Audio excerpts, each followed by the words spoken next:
Now, your Storm Track forecast first, sponsored by Kansas 811. Well, happy Friday morning. We did make it to the end of the week, and we've got one more storm chance to get through before a really great weekend weather-wise coming up. We've got some clouds streaming through this morning, but we also have some fog that we're dealing with too, at least in the eastern half of the area. So make sure you're giving yourself plenty of time to get to where you need to go today. Temperature is pretty nice this afternoon, mid-60s possible. We'll go over that storm chance coming up. Now on KSNT News. Becky said the word Friday, it had such a sweet sound to it. Thanks for spending time with us right here on this last Friday of March. Well, today the Wamego Hospital Foundation is hosting its 16th annual Diamonds and Denim fundraiser, and the benefit helps the Wamego Health Center. KSNT News reporter James Ryan, he's in that spot right now this morning. So James, what should we expect? David, the people I spoke to at the foundation are really excited. Last year's event had to be postponed due to the pandemic, so this year they are holding this fundraiser virtually. Now, tonight's fundraiser will include both a live and silent auction, as well as some fun games and a virtual bartender competition. There will also be a live MC and guests, including a breast cancer survivor who will tell her story. Now, organizers say it's through fundraisers like this that the health center is able to grow and thrive. We've seen that our donors through the years have helped make these vital services and the growth and viability of our hospital possible. Proceeds from this year's campaign are helping to fund the center's recent purchase of a 3D mammogram machine. Now, the foundation has raised more than $76,000 of the $322,000 needed for this upgrade. Now, previous fundraisers have funded other upgrades in equipment or expansions to the health center here, or expanded programs for patients. We've talked in the past about how important it is for small communities to have a robust healthcare system in place, so definitely give if you can. Live in Wamego, covering local news that matters, James Ryan, KSNT News. We do hope they have success. Thank you, James. The Diamonds and Denim fundraiser begins this evening at 6:30, and we've got a link for that online event. Just venture over to our website, ksnt.com. Well, new this morning, top Republican lawmakers promised to stop Governor Laura Kelly's plan, encouraging county officials to keep a face mask mandate in place.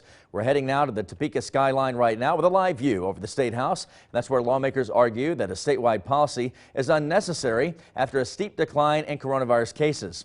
Now, this comes after the governor signed a measure that gives legislative leaders the power to rescind her orders during an emergency. Governor Kelly says she will reissue an order requiring face coverings for indoor businesses and public spaces on October 1st. County commissions would also have to vote to opt out. Now you're seeing pictures over Prairie Bend Casino and Resort. That's with our Mayetta camera. And happening today, the Prairie Bend Health Center is hosting a mass vaccination walk-in clinic. This is open to anybody over 16 years of age who lives in Jackson County. People don't need to sign up through the county's vaccine portal, so it's pretty easy here. You do need to bring a photo ID and some insurance, though, if that's available. And leaders say that people will get the Pfizer vaccine and then go back for that second dose in 3 weeks' time. The clinic opens today at 8:45 this morning and runs until 2 this afternoon.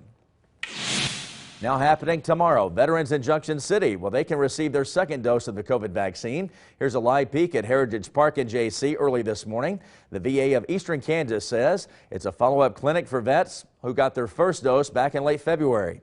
Since vaccines started arriving in late December, the VA here has provided nearly 21,000 total vaccines. Now they're giving out the Moderna shot at this location. The clinic is tomorrow at the Junction City Opera House, and that begins at 2 o'clock.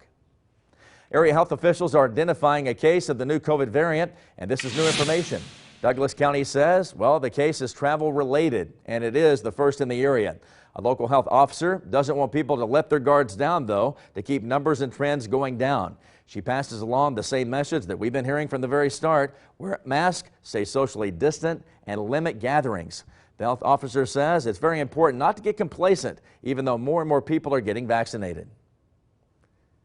Storm Track meteorologist Becky Taylor, she's all happy today because number one, it's Friday. Yep. And number two, we've been talking about great weather for the weekend, which still looks almost perfect. Oh yeah, besides just a little bit of wind on Saturday, yeah, it's all right. We've got some great temperatures coming up Sunday, just Wonderful. I mean, I can't say enough about Sunday, so I'll just be outside all weekend. All right, Gold Star Day. Yes, Gold All Star right. Day for sure. We do have some of that fog moving through our Emporia camera right now. You can really see that rolling by.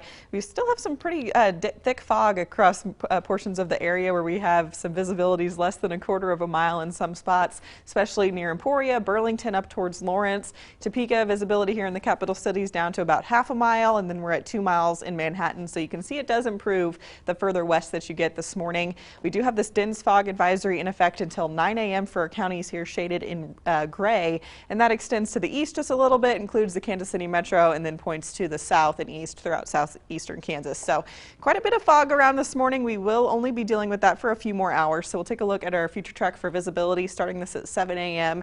Picking up on some of that fog, but really dissipating very quickly this morning by about 9 or 10 o'clock. So we will have our winds increasing by this point too. That's going to help to blow some of that out of here, and then we'll have our clouds actually decreasing a little bit through this afternoon too. Now, one thing we are watching with this fog is our temperatures, because some of us have fallen below that freezing mark. So especially in Topeka, where we're at 32, down to 29 in Lawrence, 32 in Ottawa, 31 in Hiawatha, 30 degrees in Manhattan. You probably have some freezing fog around this morning, so make sure you're giving yourselves plenty of time to scrape off those windshields, leave plenty of space between you and the car in front of you as well today. We'll eventually get this out of here, and then we've got a great weekend forecast like we were talking about. We'll talk about that in more detail coming up. And wait till you see that extended forecast. It is a dandy. Now, Republicans are continuing to slam the president over his response to the surge of migrants at the southern border. So much so that a group of senators is on the border today to draw attention to this issue. But President Biden insists the spike is not his fault. Our very own D.C. correspondent, Raquel Martin, she joins us live. And this was the main focus of his first press conference yesterday. Is that right? Good morning. That's right. Immigration was front and center at yesterday's press conference, but President Biden repeatedly defended his own border policy and made a lot of excuses, saying that it was his predecessor's fault for the surge. I'd like to think it's because I'm a nice guy, but it's not. In his first press conference, President Joe Biden denied accusations his words have caused a surge of migrants at the southern border, thousands of them unaccompanied minors. It's because of lack of food. It's because of gang violence. President Biden argues the migrant surge is an issue nearly every president must address. Does anybody suggest that there was a 31% increase under Trump because he was a nice guy? And while he says his administration is working to house and feed minors arriving alone, The overwhelming majority of people coming to the border and crossing are being sent back. I'm standing on the shore of the Rio Grande. but early Friday morning, Texas Republican Senator Ted Cruz, who led a group of 18 Republican senators to the southern border, painted a much different picture on Twitter. Last month, 100,000 people came across the border illegally. We've already gone to detention facilities that are overrun, many of them with families. Cruz and Republicans are calling on the president to take more aggressive action and reinstate Trump-era immigration policies to deter migrants from coming and stop drug cartels from profiting. Put an end to it. Rolling back the policies of separating children from their mothers, I make no apology for that. President Biden says right now he's working to rebuild an immigration system he says was dismantled under the Trump administration. That includes investing more than $700 million in Central American countries at the root of the problem. And do expect to hear more from Republican senators visiting the southern border today. One other issue they're raising is a lack of transparency. For weeks now, the White House has denied media access inside those border facilities.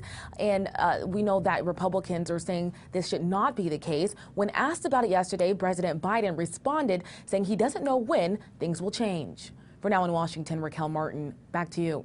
Raquel, thank you for that live update. We appreciate it, and have a good weekend. Remember, you can keep up with all the happenings out of D.C. It's on our website, so please go to KSNT.com when you can. Now we'll take a look at this time lapse really quickly. It is pretty neat. We had those clouds around yesterday, and those did clear out overnight, and that really allowed our fog to develop once our winds calmed down through the overnight too. So as we continue to watch this, you can see that fog beginning to roll in over Manhattan. Really just looking neat this morning. So give yourselves a couple extra minutes to get to where you need to go. We have this fog around for a little while longer, and then we've got a storm chance later on to talk about. More details coming up in about 10 minutes.